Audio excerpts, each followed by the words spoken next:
Welcome to another live episode, Pound for Pound Box Report. Yes, even on Valentine's Day, we have the time to talk the sweet science. Um, Episode 393. I am your host, Michael.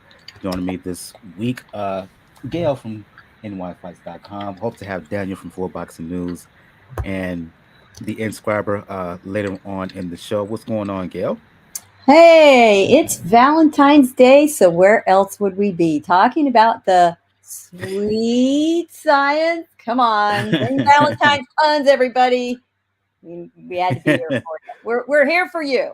We love you. We're here for you.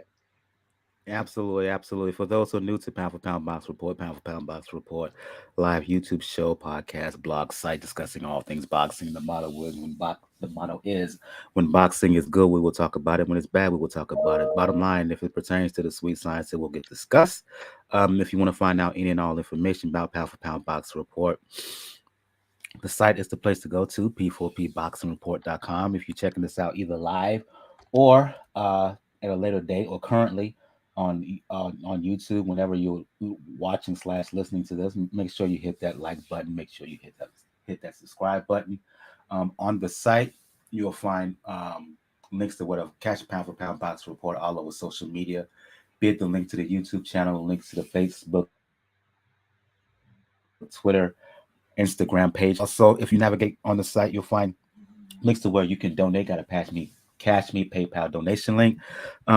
Let donation be the best nation. Doesn't matter to us if you have a couple of dollars on hand, dollar, $2, $5, whatever you could spare.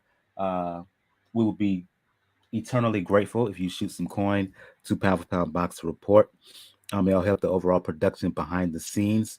If you wish to email us, you can do so, p4pboxing at p4pboxingreport.com.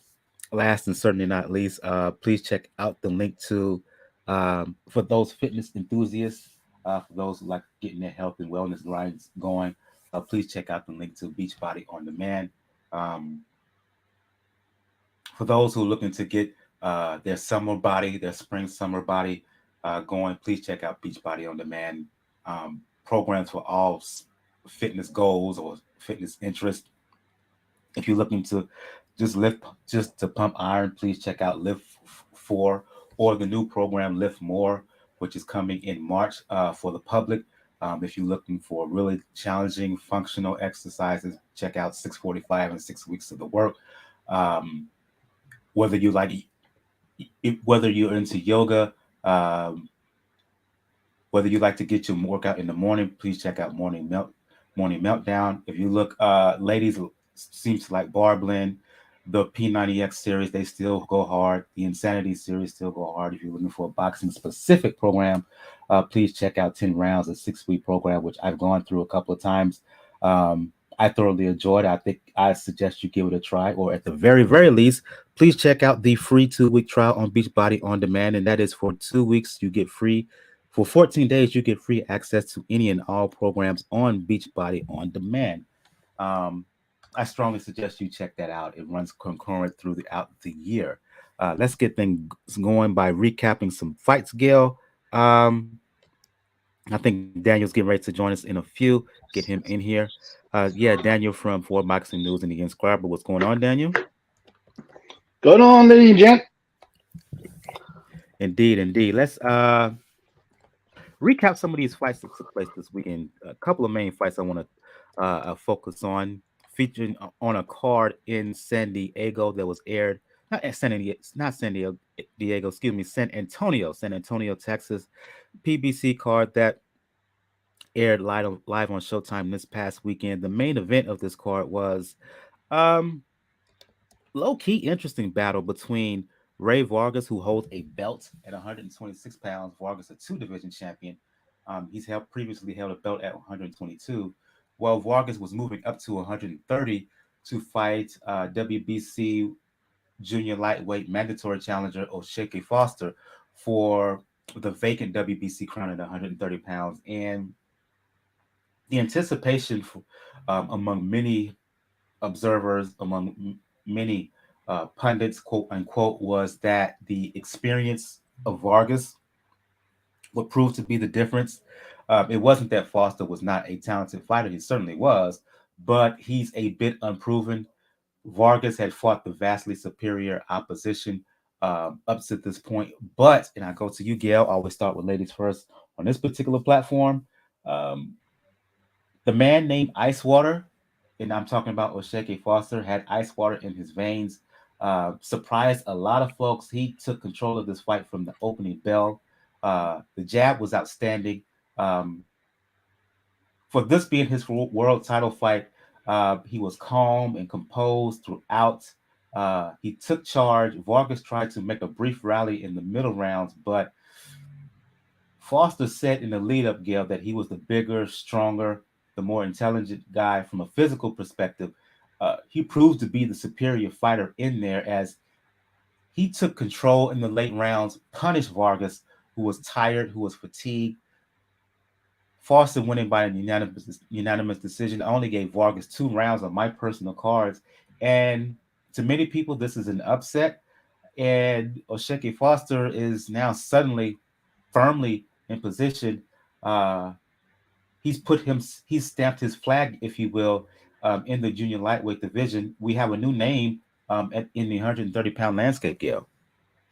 He certainly put himself in the mix for whatever he wants to do. And props to Oshaki Foster because he always had the talent, but he really had to decide if he had the will and the drive to shut out all his distractions, to move away from home and focus. And by God, he did it. He proved it can be done. Natural talent is great to start with, but you have to work on it. You have to hone it. And he did. He put together a great game plan with his team. He executed it. And he took away a lot of Ray Vargas's best weapons. Ray likes to fight at distance. Foster is too fast. Foster would not stay where Vargas wanted to hit him. So a lot of Vargas's shots ended up being thrown short or thrown in. Suddenly Foster was to the right, to the left. Really, really good defense. In fact, I think in the performance, if anything, Foster's excellent defensive skills were overlooked. He really made Ray look kind of foolish. And the move up in weight didn't help. I think it slowed Vargas down. Yeah, I get it. It's only 4 pounds. But when you're really used to another weight division, it can make that much of a difference. And with Foster being as fast as he was and Vargas weighed down, that's the difference between a punch landing and a punch missing by a couple of inches. And that is what happened. And any fighter will tell you, you throw a lot of shots that wing wide, don't land. That's really hard on you. It's tiring. There's nowhere for your arm to stop. And that energy essentially just keeps going. And it did wear Vargas out. So props to Foster. I couldn't be happier for someone who decided I will work as hard as it takes to get where I want to go, to get what I want, and get it. That is really a wonderful thing to see. Good for him. I go to you, Daniel.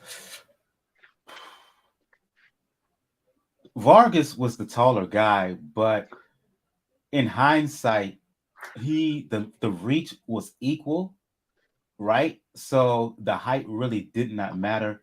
To Gail's point, Foster was the faster guy. He was the more athletic guy, and he was the sharper fighter throughout.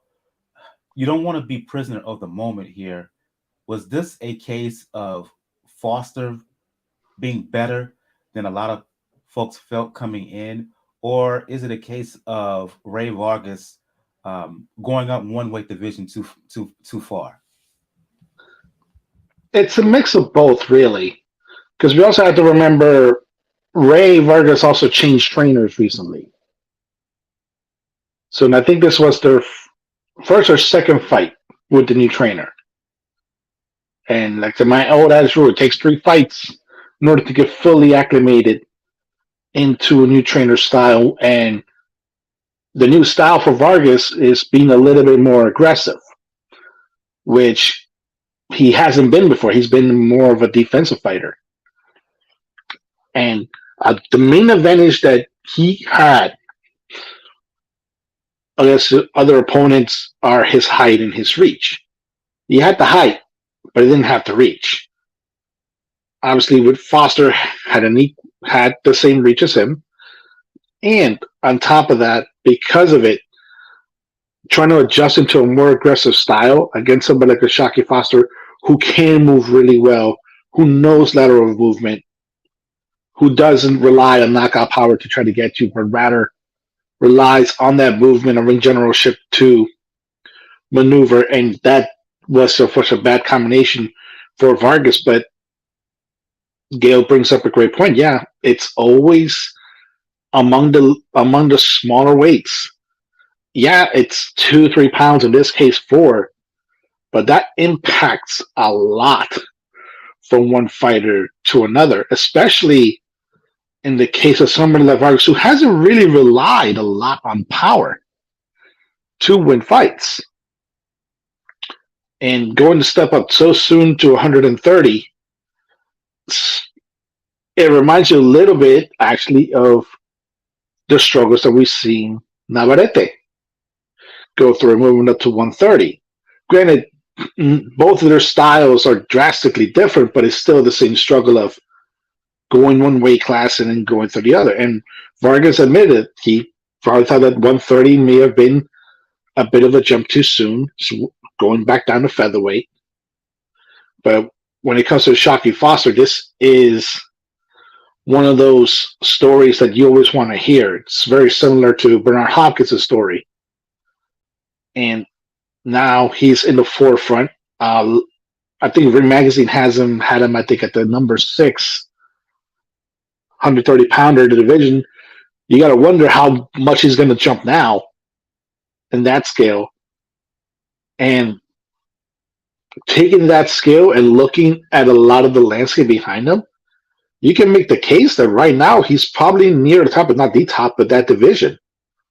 So it's a really good fight.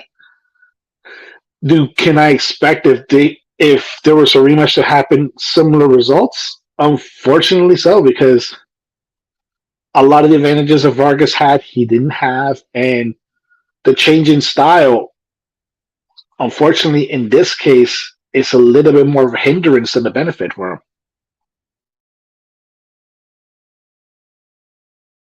him. Let's piggyback off of Daniel's last point about Foster vis-a-vis the division.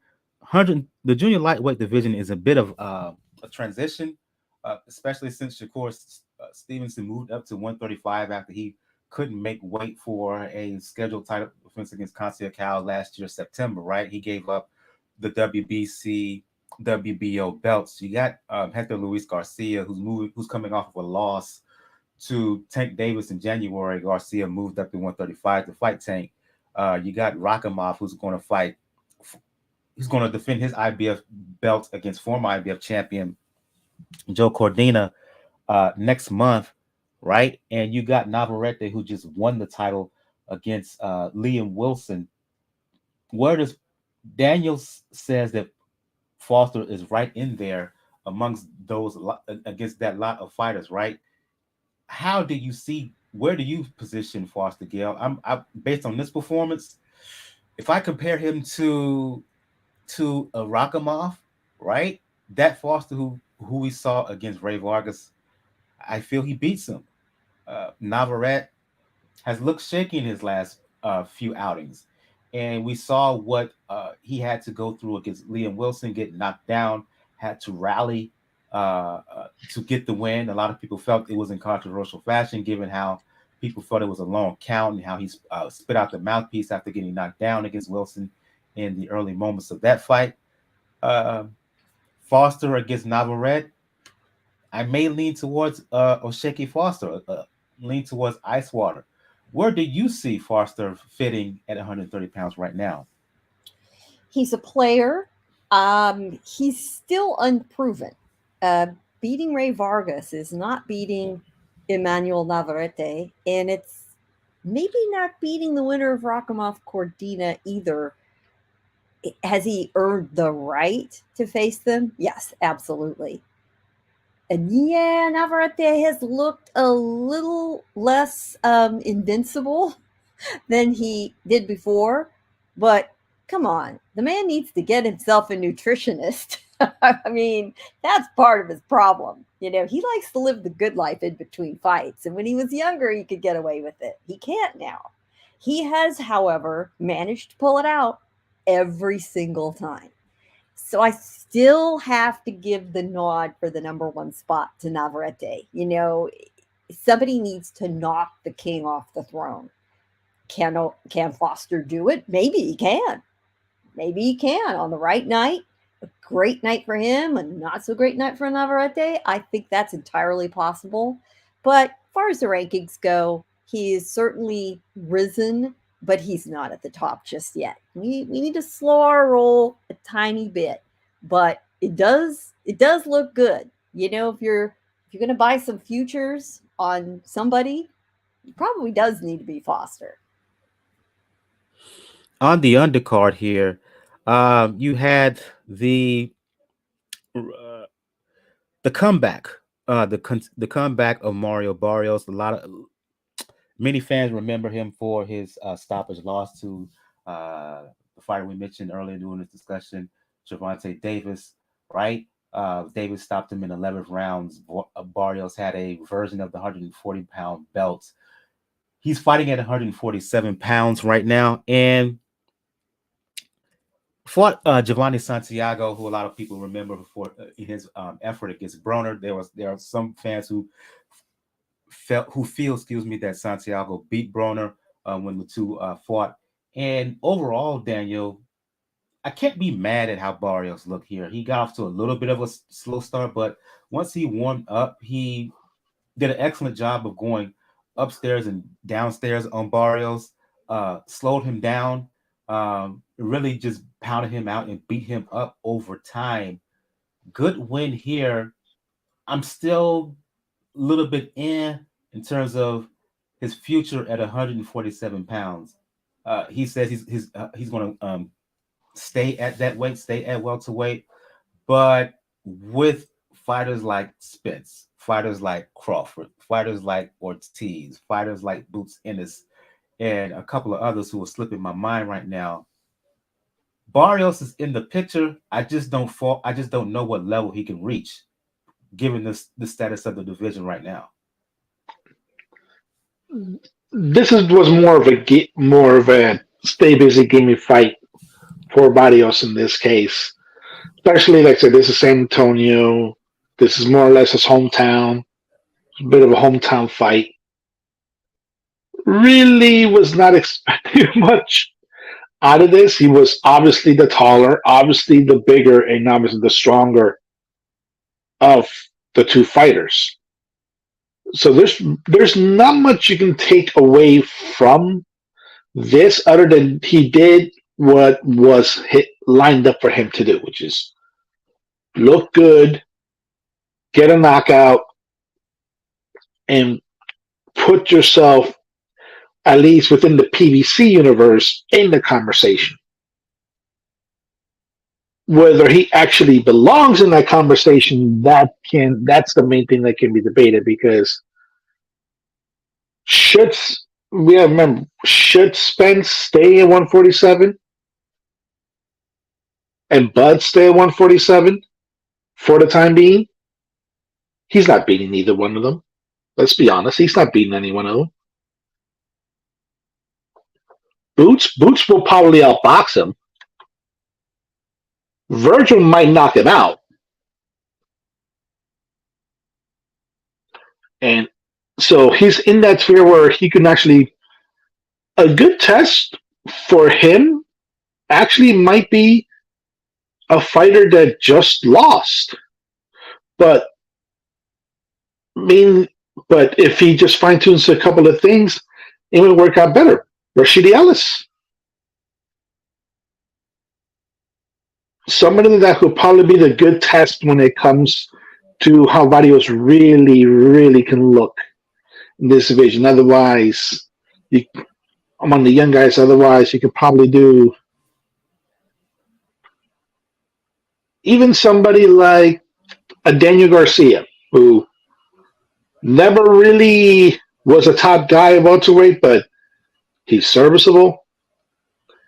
He'll be a good barometer, and that's probably going to be where Barrios has to go because otherwise he's probably stuck in that zone that, in many ways, even though it's a former champion, Jose Ramirez is stuck in, which is you're more or less a hometown fighter. What about a fight against the guy who beat Ennis? Not beat Ennis, but beat Rashidi Ellis. Either one can actually work as a good barometer for Barrios because that's what he needs to face in order for really to have the conversation where okay we can put you in with Boots or okay we can put you in with Virgil. Actually, now that I think about it, Mean Machine can work too.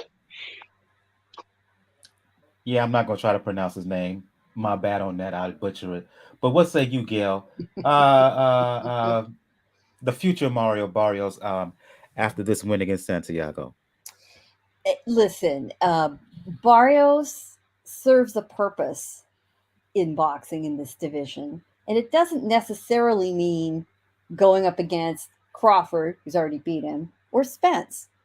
He's a serviceable guy for any co-main event at welterweight. He's in that tier just below the elite. We put Spence and Crawford there right now, but I don't think Spence is ever coming back. If he's fighting at 154, he's not coming back, in my opinion. Remains to be seen, and how much it's worth to everyone to see him back at 147. But my money is that he's never coming back down. That leaves Crawford. It leaves the winner of Stanionis and Ortiz. It leaves the winner of, we hope, eventually, Boots and Ortiz. In the meantime, why not fight Stanionis, assuming Ortiz beats him? Why not fight a Kavaliauskas, aka Mean Machine? Why not fight um, uh, somebody like Alexis Rocha, who is the one who beat Ellis and who is out there campaigning at welterweight? Hell, you want to give him sort of an easy fight, at least an entertaining one? Throw him in with Blair Cobbs and see what happens. There's a lot that can keep him busy and keep him paid fairly well. Not elite level big seven figures paid well, but staying busy, lots of fights if he's willing to work busy. Um, it's not a horrible way to make a career. It's not a massive, huge payday promotional contracts, pay-per-view fight. He's not going to get one of those. I firmly believe that he won versus Akimov on the Spence Porter undercard. I believe he was robbed, kind of in the same way Santiago was robbed against Broner. So it was fitting that these two guys, that both had these blemishes on their record, really not of their doing, just, kind of just got to battle it out for a little redemption. And Barrios was the guy that prevailed. So let's see how serious he is about staying busy, earning paychecks, and moving forward. Let's move on and get to some news here. Going to get to the late breaking news in a bit regarding Kazuto Ioka. I just have to digest it. I just heard about it before I hit the live button. But let's move to Top Rank in the 140-pound division, right? The assumption was that WBO champion and former undisputed junior welterweight champion Josh Taylor would engage in a rematch against Jack Catterall on March 4th. Um, Teofimo Lopez was in line for a fight against current WBC champion Regis Prograis, right? Well, it looks like we're not going to see Taylor Catterall. It looks like we're not going to see Lopez and Rougarou as Top Rank announced. a few days back that they are trying to they're trying to negotiate a bout between Taylor and Lopez. The proposed time period is the spring of this year in the UK, right? Your reaction to this? To many fans, um, they view this as Taylor ducking a rematch with Catterall, as Lopez avoiding a fight against Regis Progress. Gail, Daniel, what say y'all? We don't have to like it, but Taylor, from his position, remains the A side. Whether or not we think he lost, on paper, in the real world, he's the A side. He's the guy with the belts. He's the guy in control. And he's icing out Catterall. And if I was in his position, would I be tempted to do something like that? Especially if Catterall, deep down in my heart, I know he really gave me a run for my money and threatened me. Oh, hell yes, I would ice him out. I get it. And if Taylor thinks his fortunes, lie elsewhere for less of a risk for more money, I get it. I completely get it. Doing that then shuffles the cards elsewhere, and all the rest of these guys just want the best fight they can make from what's available. And here we are. And, knowing what we know about how great Taylor and Catterall was, and how many of us do think Catterall won the fight, it's disappointing, but I get it. And I don't hate a lot of these other matchups. I don't mind it. If I had some assurance they would all keep fighting each other and stay busy, it wouldn't bother me. I wouldn't even be thinking about it. But you know how the landscape is these days. Everybody scrambles to get the maximum amount of pay for the least amount of activity. That's the real problem, in my opinion, not who comes up next exactly. So we'll see what happens, but it's not going to be Taylor and Catterall. Is this a case of just money over everything, right, Daniel? Because if we're going to be honest here, Taylor could make more money fighting Lopez in his backyard than he would in a rematch against Catterall. Lopez could make as much, if not more money, going on the road to fight Josh Taylor for the WBO belt than he could engaging in a going for a match with Regis Progress for the WBC title uh, in the United States. So is it just the bottom line? Is it just a case of just being the bottom line and that money over everything? For when it comes to both, yeah, because we have to go back actually to the situation that involved Teofimo and Cambosos. That purse bid that Triller did inflated the value of Teofimo, and it forced Top Rank in many ways to renegotiate his deal, where they have to pay him a good amount of money for his fights. And let's face it, right now Teofimo is still somewhat in the rebuilding stage after losing to Cambosos the way he did.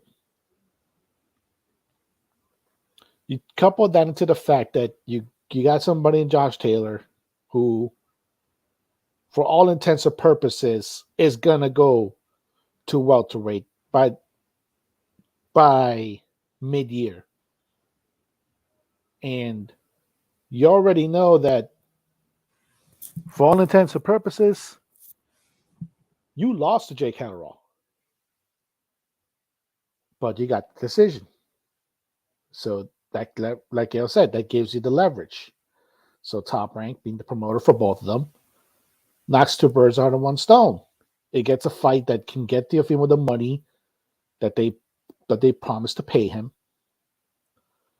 and it takes Taylor out of a situation where he might lose even worse. Is it unfortunately bad for the likes of Catterall and Prograis? Yeah, because in Catterall, yeah, he's being frozen out. Let's be blunt about it. He's being frozen out right now. And when it comes to Prograis, we know he's been gunning for big fights and has been open to taking the big fights. Doesn't matter where, doesn't matter who's the promoter. He's willing to do it. So it freezes both of them out. Top Rank is an easy fight to make. It's still in house. They don't have to share money with anybody. And it takes care of two financial responsibilities that they need to do. Whether it's the best option for both fighters, no. If it's Taylor and you're gonna have this fight in the UK, you need to rematch Catterall. You need to. You're not gonna shake that off unless you decide to fully move into the US. And if you're Teofimo, part of your profile is you talk a lot of shit. And you've been talking a lot of shit to Rougarou. So you might as well face Rougarou. But we know boxing, unfortunately, at this stage is a lot more of a business than it is a sport. Indeed. I guess from an entertainment value, uh, Taylor and Lopez is the more attractive matchup, quote unquote. But if you're Jack Catterall, you feel like you have to believe you are getting screwed here. A lot of people felt that he beat Taylor when they fought last year, almost to the day last year, right? Um, he went out of his way to seek a rematch. He felt he finally got it. There was an agreement in place, and he was on the precipice of it happening. Um, Taylor announced he had a foot injury. If you were a conspiracy theorist, some for conspiracy theorists, let me say that some will now question this foot injury that Taylor announced. Um, that Taylor announced uh, back last month with postponed, which what was to be a rematch with Catterall. Was the plan all along for him to fight Lopez? Right? That's that would be the belief for some out here, and I've already heard that on social media and on message boards in reaction to this fight. Um, one question before we move on: in reaction to this news, both Catterall and Progress went back and forth in each other, saying, "Okay, since neither of these two guys want to fight us, let's see if we can make a fight with each other." I'm talking Progress and Catterall. Do you think that is what will ultimately happen? A fight between Progress and Catterall later on this year, or later on in the spring, early summer? These guys are playing a game of musical chairs. They're circling, you know, and two by two, they're going to peel off. It's going to depend on what chairs are left, who's standing there looking at each other. Now, if it happens to be Prograis and Catterall, yeah. Prograis fought in the UK before. He's a known quantity. The fight is viable, but it is really only viable in the United Kingdom. That is not a fight. I think that would be a tough one to sell for all but the hardcore fans here in the US. Yeah, Prograis is known, but enough to carry a card as the A side entirely by himself, I'm not sure that's possible. So it's a choice. It's probably not his first choice. I mean, the truth is the linchpin is Lopez because, as Daniel pointed out, he's a great shit talker. He knows how to sell a fight. He's got a huge following, especially if it's done on the East Coast in New York. That's the guy they want for a dance partner because he's also considered beatable, right? Prograis a little more of a scary dude. um, despite the loss on his record. Again, it wasn't a beatdown like Lopez suffered. It, despite the cards in the eyes of many, Lopez looked like he really took a hard loss. Progra's loss wasn't in that category, but they're going to sort it out. This stuff wears me out in the end. Let them figure it out. Give me the dates, and I'll be there. Yep. Yeah. Go ahead, Daniel. This is a situation where they have to make lemonade out of lemons, and it wouldn't be a bad fight considering I know we're gonna talk about something that turned out to be very, very similar. That's been happening now. That's what we're gonna talk about next. It's a situation where, okay, we might as well take care of ourselves business, because eventually, especially if Teofimo wins, he's gonna have to turn around and face either one of them. If Taylor wins, and we probably have to make him the favorite at this point, he's going up to welterweight. This division is going to be in his rearview mirror.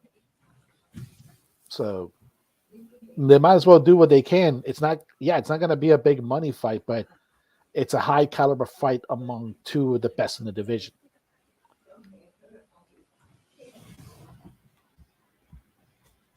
Sorry, I was on mute. Let's move to that story Daniel was teasing right now. Again, this is like breaking news. I'm just hearing about it before we hit the live button. The WBO, we're recording this again on Valentine's Day. On February 13th, the WBO ordered that a bout between Kazuto Ioka and Junto Nakatani go to purse bids. Ioka, WBO 115-pound champion, Nakatani mandatory contender, right? Well, news just broke that Ioka has decided to vacate the WBO belt and go for a rematch against WBA champion Joshua Franco. For boxing fans who do not know, Ioka and Franco fought in a unification bout New Year's Eve of last year. Infamously, a lot of boxing fans was able to see that fight on Mikey Garcia's Instagram Live. We talked about that fight in the opening episode of 2023 here on Pound for Pound Boxing Report. Right, fight in a draw, but a lot of folks felt that Franco deserved the verdict, myself included. Ioka had those two options had the option to go on with the ordered bout against Nakatani, because as a condition of Ioka Franco happening, the WBO said that the supposed winner of that unification bout must fight Nakatani next. Fight in a draw, but because Ioka is still WBO champion, what was up for him supposed to be Nakatani. Well, Ioka's decided to vacate that belt, going for the rematch, shooting for immediate rematch against Franco. Gail, Daniel, your reaction to this? A little bit surprised. On the one hand, kudos to Ioka for deciding to run it back against Franco, but there will be some who will look at this and say, I should say, is he avoiding an all-domestic fight against Nakatani, who's former WBO champion at 112 pounds? And for those who have seen him, he is right in the mix with anyone in the 112, 115-pound landscape. Very, very good southpaw, and would have given Ioka all kinds of problems. Your reaction to this breaking news? Well, this is news to those of us who are complete boxing nerds to dig into, right? You reminded me about the initial Garcia cast that we got to watch. I want to see Garcia cast again sometime soon. That was absolutely great watching that fight from the Garcia corner, the Franco corner, with Mikey Garcia inadvertently providing the play-by-play as we were watching. That aside, it's kind of in Ioka's case, maybe the devil the bird in the hand. He knows what he's got with Franco. It was close, in theory, even with home cooking, it was a draw. That says to me, and to a lot of people, and based on what we saw, that really Franco had the edge, but they were fighting in Japan, and really, without a knockdown, a stoppage, that that was certainly a moral victory for Joshua Franco. And there's intrigue there. Ayoko maybe has some wounded pride that he's dealing with, and would like to avenge this. I could see a lot of reasons for it that aren't horribly surprising. And I don't hate it. It was a fun fight to watch. It was close, much closer than a lot of us thought it might get. If Franco is up for it and Ayoko really wants it, you could parlay that into a very nice payday, especially if Ioka insists on it being in Japan again. And that is really where the money is for this fight. If Franco wants another trip to Japan and a bit better of a payday for guys in the small weight divisions, seize the opportunity when you get one like this.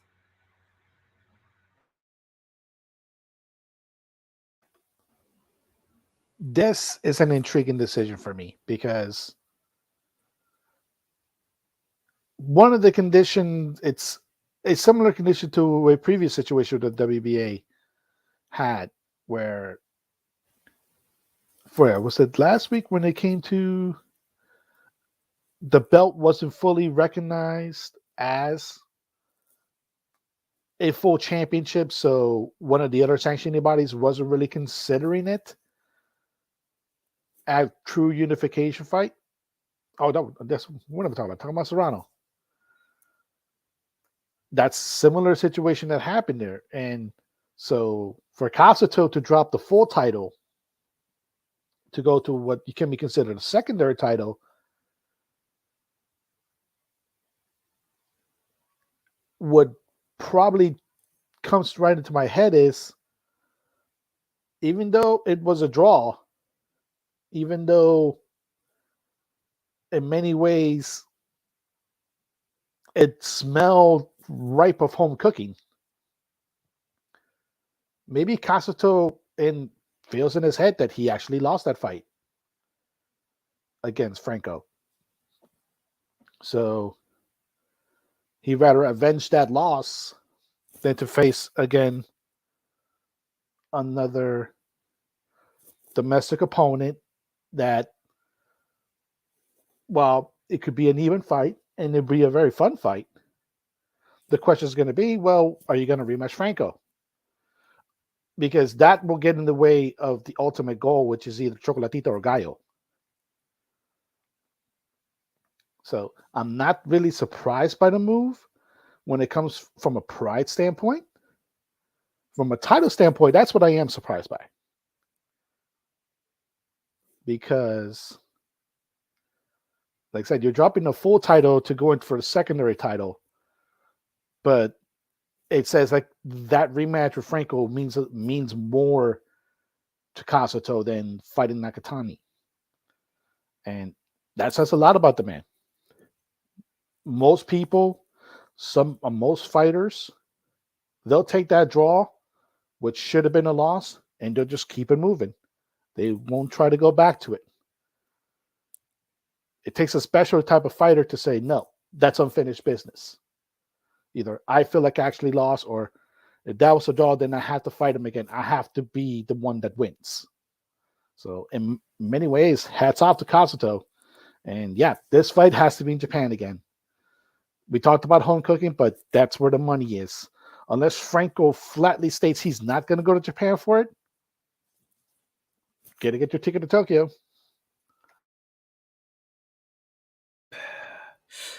Among us boxing geeks here, what do you think is better for Ioka here? Who do you think is the more dangerous, the easiest fight for Ioka? a rematch against Franco or a fight with Nakatani? Well, I really did mean it when I said earlier, it's the devil you know versus the devil you don't. He's been in the ring with Franco. He technically, on the record, didn't lose to him. He didn't win. You're right though, Michael. The night of the fight, after the draw was announced, he said in the ring, I didn't do my best. I didn't win that fight, in the heat of the moment. And I can see why he would really be feel very motivated to seek revenge. Never mind that it's also a fight that I think would do very well there, would draw a lot of interest, would be a good money fight in Japan. New Year's Eve fights are a tradition similar to the way we have Cinco de Mayo and Mexican Independence Day fights in the United States. It's a marquee date on the boxing calendar in a country that loves its boxing in a very passionate way. Those fans would probably love to see a rematch with an American fighter, right? An international fight, not a domestic fight. Even among their top talent, there's more intrigue with a foreign born opponent, certainly an American. It puts Franco and his team in an interesting position to negotiate, for as many favorable details and a bigger payday if they can get it. If this is the fight that Ioka really, really wants, well, what's it worth to you, Kazuto, to get me, the professor Joshua Franco, back over there to battle off again in this Fraser close fight. I do think in a way in Ioka's head, it's the known quantity that emotionally feels easier. He doesn't have to prepare for someone who's a stranger in the ring to him. So I can absolutely see why this is the fight that appeals to him more.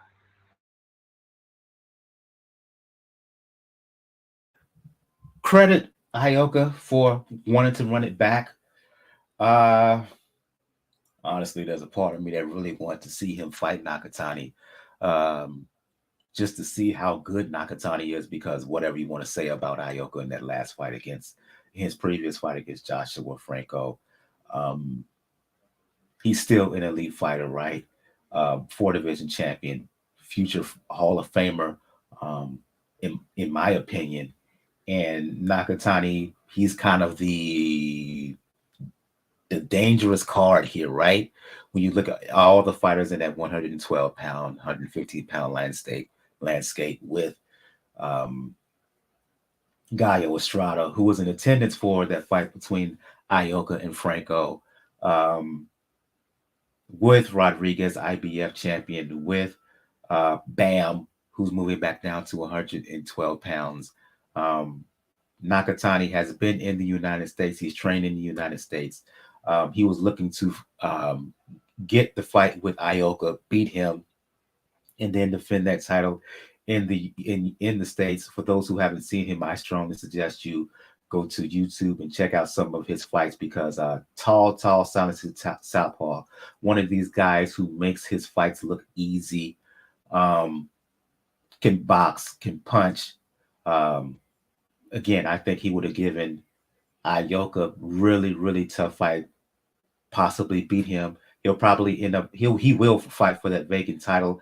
I don't know who, I can't remember offhand who's the number 2 ranked contender, but look for him to fight the number 2 ranked contender for that title. And yeah, interesting developments for sure. Let's move from that to another new development that broke today. Edgar Berlanga, one of kind of a bipolar, not bipolar, one of a lightning rod in the sport. Gets a lot of attention, but he really, in my opinion, hasn't done anything to done anything worthy of such attention that he gets, particularly on social media. Uh, had severed ties with Top Rank. It was announced today he signed a deal with Matchroom, right? Berlanga was getting main event status on ESPN cards and whatnot. but he's still largely unproven to many observers. What do you think that that Matchroom can do with Berlanga? Just offhand, okay, he's popular, Berlanga. You just don't know how good he is. Just thinking at the top of my head, I could see a fight with possibly Berlanga and Jaime Munguia. Uh, Maybe Berlanga going to fighting one of the British UK cats. Either Berlanga going to the UK or having one of those UK super middleweight cats, super middleweight cats come here. Strange signing, in my opinion. Am I alone in thinking that he they signed him, but it's like I don't see an upward level movement here. I just see flat line signing here. What was the point? Money talks. Money talks. We also know that Eddie Hearn is a very, very good salesman. Charm anybody. Um, and you got to imagine that Berlanga loved the attention that he was getting. Um, for him to play himself as a free agent, he and his agent, the way they did and positioned him, got him on every single promoter's inside podcast, got him interviewed at every card, as he's making the rounds. I mean, he made absolutely no secret of what he was doing. I mean, he made a whole media tour out of it. It was just sheer genius. He set himself up with, all these people, you know, fighting for his attention. I think it's a model that we'll see some other fighters follow, into free agency. It's worked very well. When these guys, record aside, are they a draw? Do they have a fan following? Are they a name people know? Check, check, check. Berlanga checks all those boxes. What now? Now that Eddie's got him, now Eddie's got to figure out what the hell to do with him. Hear me out. Down the road, not too far from now, we're going to see Canelo versus Berlanga. Somewhere where Canelo wants Oh to dear ease God. his way. Hey, let me just say, Canelo's going to ease his way out the door. Berlanga is a polarizing figure. He's a name people know. Gives Canelo his, big exit, right? But Berlanga could say, I was in with, the greatest Mexican fighter of all time. I wasn't afraid of him. There are options. Where the hell is Andrade? What the hell is going on there? I get it. He went over to the other side of the fence. Eddie seems to be able to make deals with a lot of people. So I don't hate this. Yeah. And maybe you take Berlanga over to the UK, and at this stage of the career where he needs to get a little work in the ring and develop some of those skills, he can go off Broadway and do it in London and do it at, Cardiff and Copperbox and, all the venues there where they can put him against some of the Commonwealth fighters. And the British fans will respond to him. American fighter, big personality. You know, I I don't think it's a bad deal for everybody. I think there is money to be made. We don't have to love it. We don't have to be a fan. We don't. It doesn't matter whether we're skeptical of his skills, his upside. Where can he go? What's he capable of? And we're going to find out. It was very smart how Berlanga and his team handled this. It got the bidding war going for him. And it was smart to get out of Top Rank, where the fact is he is suffering in comparison to the other young Puerto Rican star on the roster, and that is Xander Zayas. It turned out Berlanga couldn't hold a candle to Zayas, talent-wise, and in the end, charisma-wise. And Top Rank really had to decide who they were going to bet on. Who did they want to work with, and where did they see more upside? They made the right choice for themselves too. I really don't see a loser in any of this, all the way around. And that's rare to say in boxing. I still feel meh I still feel pretty ready, Reggie. I still feel pretty Your Reggie your about this, Daniel. unenthusiasm is I could put it in a bucket. But you Convince know what? me, You're not. convince But we are not the target audience for Belenga. We're really not. convince me, Daniel, that this is not just a sheer lateral move with no progression, with some progression. I can because I agree. It's a situation where, unfortunately, the cynic in me sees Gale's argument as the point. Where if you believe that Canelo is going to look for cherry picking easy fights, if you believe your argument, if you think in your head he's ducking Andrade, he's ducking Benavidez, if that's what your belief is, then you see Eddie, one of his good friends now, one of Canelo's good friends now, get somebody like Berlanga. The cynic can say like, okay, yeah, you're just gonna get a cherry pick fight because the easier selling point when it comes to a potential Canelo Berlanga fight is Mexico versus Puerto Rico. But that's the only selling point that it has. Because I hope Eddie realizes that it's going to take a good amount of time to fix Berlanga, especially in a division where you're currently not strong in on your roster. So it's going to be a situation where you're going to keep him busy with a lot of, if you take him to the UK, a lot of domestic level fighters, and that's not going to be good for somebody like Berlanga if the ultimate goal is Canelo. Because by then, who knows? Canelo might fully decide foolishly to to go to 175. Fully. I don't think he will, We'll, but that's probably the case. we'll talk about Canelo in a bit. What I want to do is because Gail's a little bit pressed with time, I want to split these next two news stories up and then get both of your opinions on when it comes to previewing fight previews, and then we only have one fight that I want to focus on for the previews. Going back to you, Daniel. Um, Intriguing, interesting in my opinion. Women's bout is signed and sealed. Don't know the day on it right now, but Terri Harper, who we know, former champion at 130 pounds, she's moved up to 154, is a world champion now, WBA version. She has signed to fight former undisputed welterweight champion Cecilia Braekhus. Braekhus is up in age now, 38 years old, but still, she still is a name, quote unquote, when it comes to women's boxing. Your reaction, please.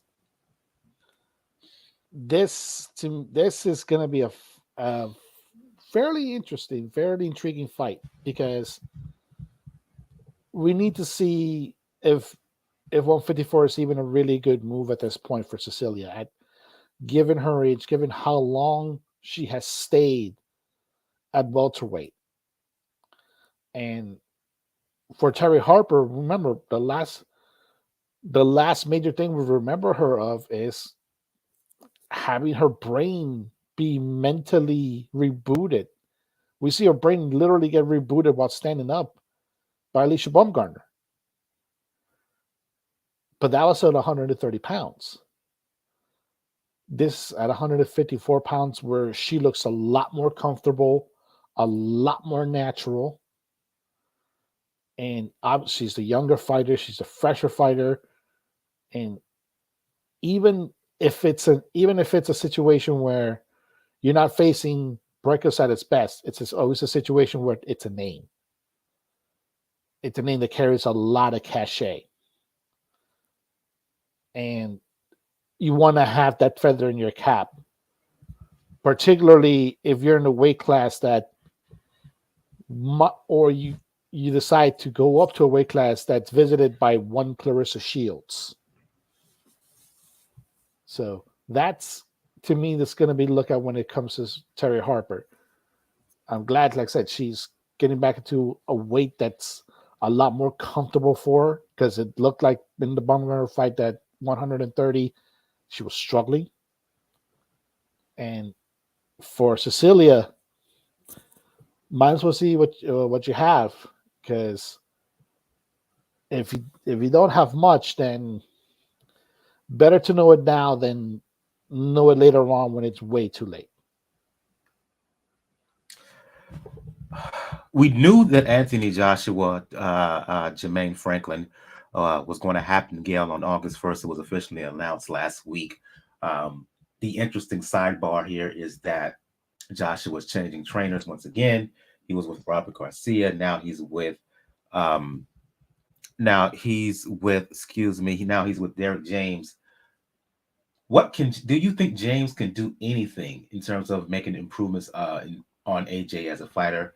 Has AJ stagnated? Do you see Franklin coming off giving Dillian White a tough scrap? There were some who believe that Franklin beat Dillian White when the two battled November of last year. Do you think that Franklin can turn around and give AJ any problems here in April, on April's Fool's Day? Yeah, what an unfortunate date. Can Derrick James accomplish anything with Joshua? Sure, absolutely he can. But it's really not up to Derrick James. It's up to Anthony Joshua. And you have to worry about a fighter who jumps from trainer to trainer to trainer. That is a sign of a guy, who isn't willing to take responsibility for his part in the outcomes of his fights. Problem is that Joshua isn't really accepting the fact that he lost. He simply lost to a more skilled fighter, a better man. He gave it a very good go. He fought him a lot better, a lot tighter, was a lot more competitive in the second fight. He had clearly learned something. But Usyk is, a generational talent. For some reason, Joshua just simply isn't processing that at all. So, good luck to him. James if he's going to be hell bent on changing trainers, it's a good choice. The more important choice, and part of the reason that he struggled with Garcia, he did not get away from all his distractions and his fame in the UK to come into the United States, to go to the glamorous Moreno Valley area of Riverside County, California, to train, where if anybody looked at him twice would just kind of assume he was a, second string football player. I mean, Why is he that's what not it in the would look mud in like. Houston? That's where he needs to Well, be. that's where he needs to be. Absolutely right. Nobody's going to look twice at him. Yeah, everybody's going to think he's, on the practice squad somewhere, right? Nobody's going to bug him whatsoever. That is what he should have done with Garcia. Instead, he made Garcia come to him, which is kind of selfish given that Garcia's attention is split among a big stable of very talented fighters, all of whom needed his time and attention. In fact, Franco and Bam were two of the fighters that kind of suffered a little bit, having to go with the other trainers from the gym. And since they're fixtures there, it was, not a huge sacrifice, but still, it's, they notice, they know the pecking order, and they get it. Who's the money maker, right, around the gym? Because when their trainer is working for a guy, who's making huge coin, and the trainer is going to bring a cut of that money home, they get it. They get it. But this is all about Joshua. It is really not about whoever the trainer is. There are things that can benefit him working with any elite level trainer, as long as the trainer is really assessing him correctly and not phoning it in, and some of them do. But he's got to stick with it. You do not get acclimated to a new trainer in one fight. You just don't. So let's assume he has a good outing against Franklin, and he should. And assuming he wins, that should give him some motivation not to be hopping around. And Let's also assume that if it ain't broke, he won't fix it. And he comes back to Texas to train for a more top level opponent following Franklin. Remains to be seen. It really is up to Joshua. I will just also say on the previous topic, I wish Cecilia Braekhus would retire. I thought she would.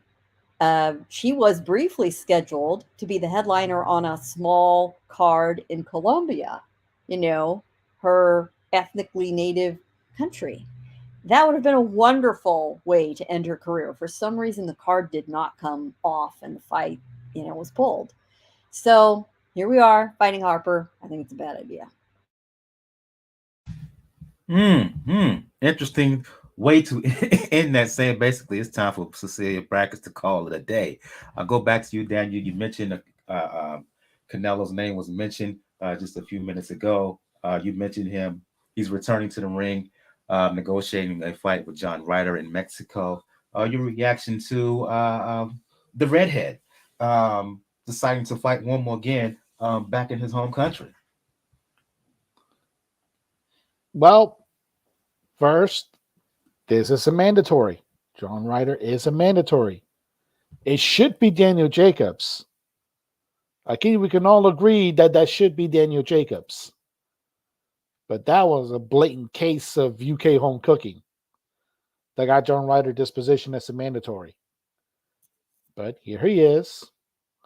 We know he's not. We know he's not going to win, and this is it's a good come home fight for Canelo. Well, should it be Jon Ryder or really should it be David Benavidez, who's interim champion? But you know how I feel about that. Go ahead. Yeah, and like I said, and I'll always point to that quote Canelo made. He'll never fight another Mexican for a title. That's the unfortunate the vow that he's taken. But in this case, you're at the point in your career where you can do decisions like this. You've earned the cachet to do business like this. And if your ultimate goal is to rematch Bivol in September, you're not going to risk David Benavidez then, if that's the case. You're going to take an easy fight. It's going to be a gimme fight. And then I expect one Dimitri Bivol to be sitting ringside in Mexico waiting for him to announce that fight, whether more than likely it'll be Las Vegas, Allegiant Stadium, Mexican Independence Day weekend. For those who do not know, I am a senior writer for ThreeKingsBoxing.com. Please check out ThreeKingsBoxing.com, your source for pure unadulterated boxing information.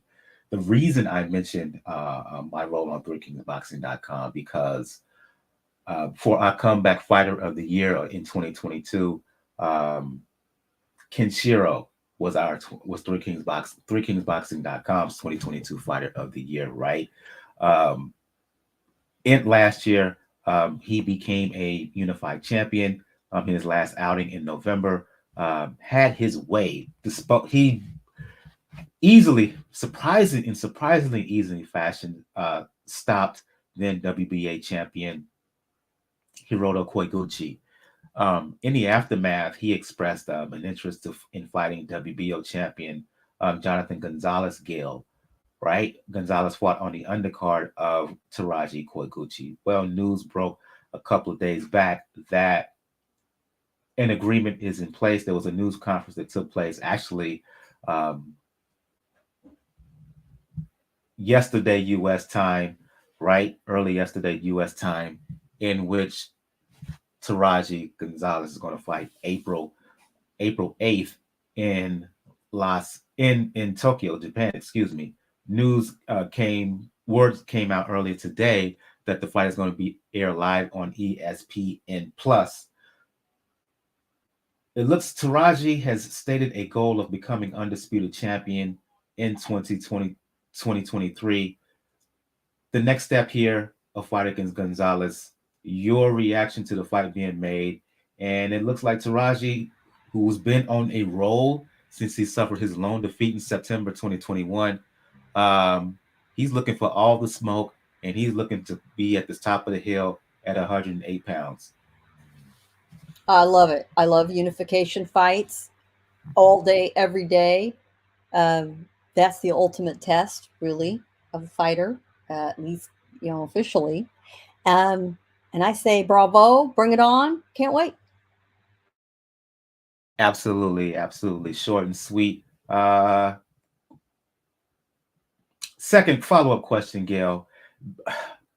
We saw um, Taraji in his win over Koiguchi.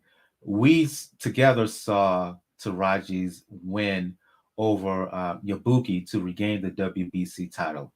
Um, Based on recent form from Taraji and what we've seen from Gonzalez, particularly his last defense, early thoughts. Who would you make the favorite as it stands right now?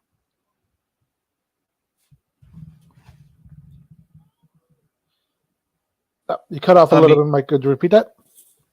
Oh, I was saying, based off of recent form from both fighters, Gail, this was for Gail. This was a follow-up question for Gail, actually. Who would you make the favorite right now? I have to go with Kenshiro, but I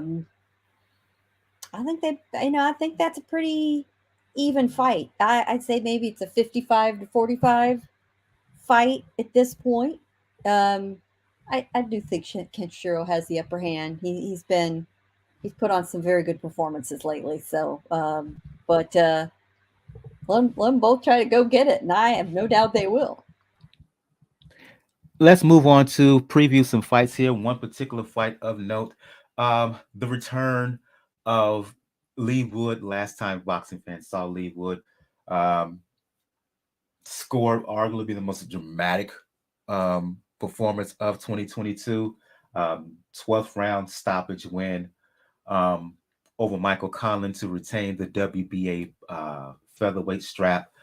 He's full-time WBA champion, right? At 126 pounds. He makes his return to the ring this weekend over in England. Fighting Mauricio Lara. A lot of people remember Lara in his two fights against Josh Warrington. The first fight in April 2021, early in 2021. Can't remember whether it was in April or March. Correct me on the date, please. Stopped him in 9, fought a rematch. It ended early due to a headbutt. Lara is arguably the hardest puncher in the division, the most exciting fighter in the division. I go back to you, Gail. Is it any way that this fight cannot be exciting based off of styles? Both guys can hit. Both fighters can be hit. They are there to get hit. They've been talking a lot of smack towards each other in the lead up. At this point, I don't care who wins. I just want the fight to live up to expectation. And if it does, it should be one of the fights of the year for 2023. Oh boy, I hope this fight does live up to expectations. And I think it's got every chance of it. There's definitely some negative blood between the two, some bad attitudes, both talking some shit about each other in right ways. They both absolutely 100% believe they're going to win. And they can both make a case for themselves. They really can. This is a hardcore fans fight. I love me some early afternoon action on a Saturday from the UK. And bravo to the Bronco, Mauricio Lara.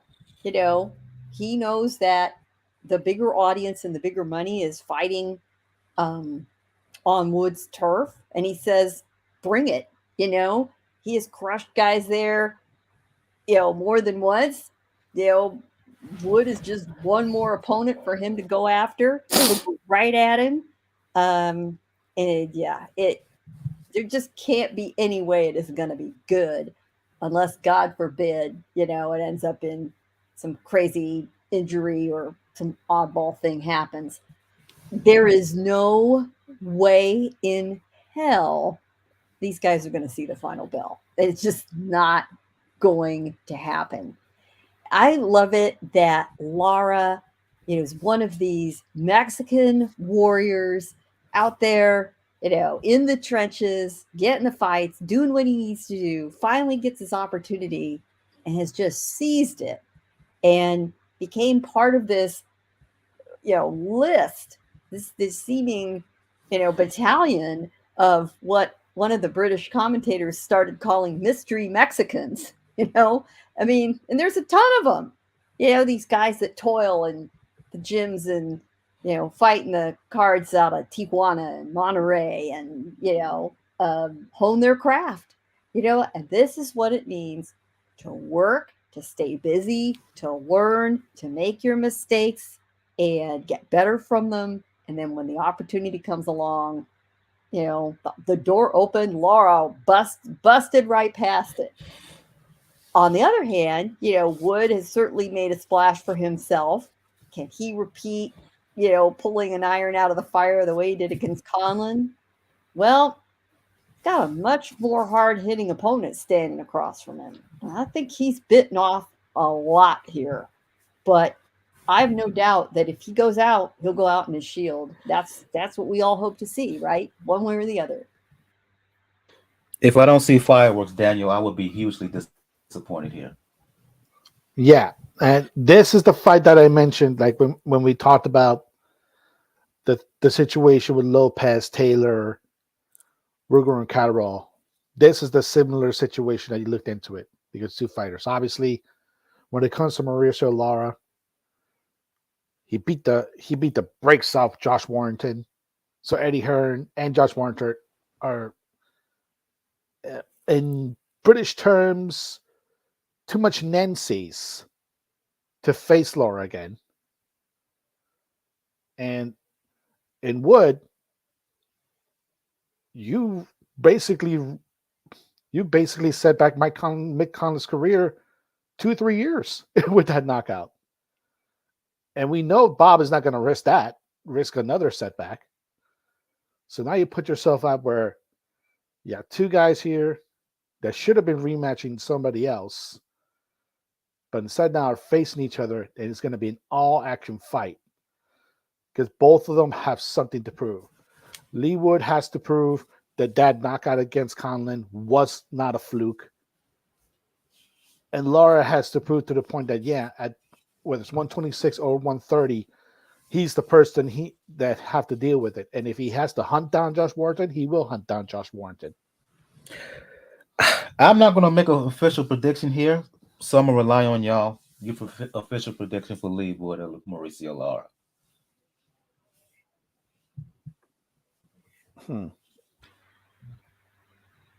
Daniel, you going to jump in, or I'll jump in first? I think Lara gets him.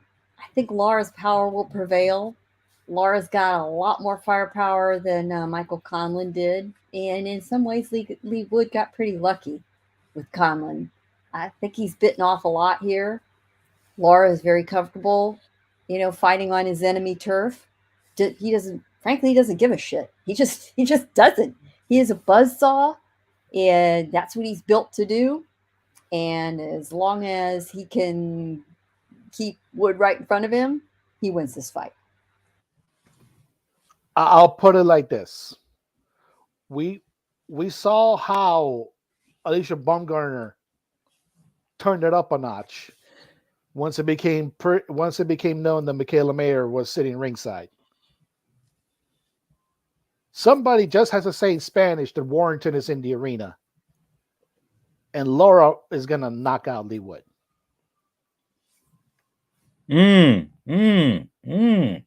Interesting. And we're going to start to shut things down on that note. If you like what you heard, if you're checking us out on YouTube and you like what you heard, please hit that like button. Please hit that subscribe button. It'll help the overall algorithms and get us closer to being monetized. If you're checking us out on podcast platforms like Anchor, Apple Podcasts, Spotify, Google Podcasts, please make sure to leave a review, particularly checking us out on Apple Podcasts. Please leave a review. 5-star review will get read on the show. I'm going to start the show with ladies first, end the show with ladies first, of course. Gail from nyfights.com, excuse me, for those who want to talk the sweet science. Let the folks know where they can hit you up and check out and let them know where they can check out your writing in terms of boxing. It is easy as it gets. It's nyfights.com. nyfights.com. Now, you do find me on the boxing Twitter at PR Pro San Diego, but the site is nyfights.com, and we are growing the team day by day. We've got it all. And go to you, Daniel, for those who want to talk boxing, for those who want to talk professional wrestling, for those who want to talk the NBA, especially when it comes to the Miami Heat. Let the folks know where they can hit you up. You can see it on the screen, folks. Rux99, RAKUZ99. That's what catch me on there. Interesting weekend coming up. But yeah, All-Star Weekend's getting ready to go. Maybe Bam Adebayo takes All-Star MVP. You never know. And the second half is going to be interesting season coming up. Indeed. For those who want to talk boxing, music, fitness, you know what it is with me on Twitter, Brother JR76. For those who want to talk boxing, music, fitness, and fragrance on IG or TikTok, you can do so, Brother JRSC. For on the next episode of Pound for Pound Boxing Report, we will do a recap of Leigh Wood, Mauricio, Lara. That fight is going to happen in Nottingham. It's going to air live on the Zone. Didn't mention it here, but we will probably also do a recap of Luis Nery. You talk about a lightning rod in the sport. He's returning to the ring fighting Azat Havanesian, WBC 122-pound eliminator. And we will also do a preview of Subriel Matias fighting Jermain Ponce for the vacant IBF junior welterweight title. That fight is going to happen on the 25th in Minnesota. On the undercard of that, Jamal James makes his return to the ring. Elvis Rodriguez also fighting on that card. That card is going to be, again, February 25th in Minnesota on Showtime. Also on that same date of the 25th, Adrian Broner makes his return to the ring, fighting Michael Williams Jr. In a welterweight contest. Tevin Farmer versus Mickey Bay. That fight is finally going to happen. Fingers crossed. On the undercard there. And on the 26th, Ilunga Makabu defending his WBC cruiserweight title against Baldu Jack. That fight is going to take place in Saudi Arabia on ESPN Plus on the undercard of Mr. YouTuber himself fighting Tommy Fury. You know how I loathe to mention that man's name here on this particular platform, but Makabu versus Jack is happening on the undercard of Mr. YouTuber himself, Jake Paul, and Tommy Fury in a cruiserweight contest. Want to again thank Gail, NY Fights, Daniel from 4 Boxing News, and the Inscriber. This has been episode 393 of the Pound for Pound Boxing Report. For Gail, for Daniel, I am your host, Michael. We will see you guys next time. Y'all have a good evening. Good night. And for those, and since we're recording this on Valentine's Day, wishing everyone a happy Valentine's Day, happy Lovers Day.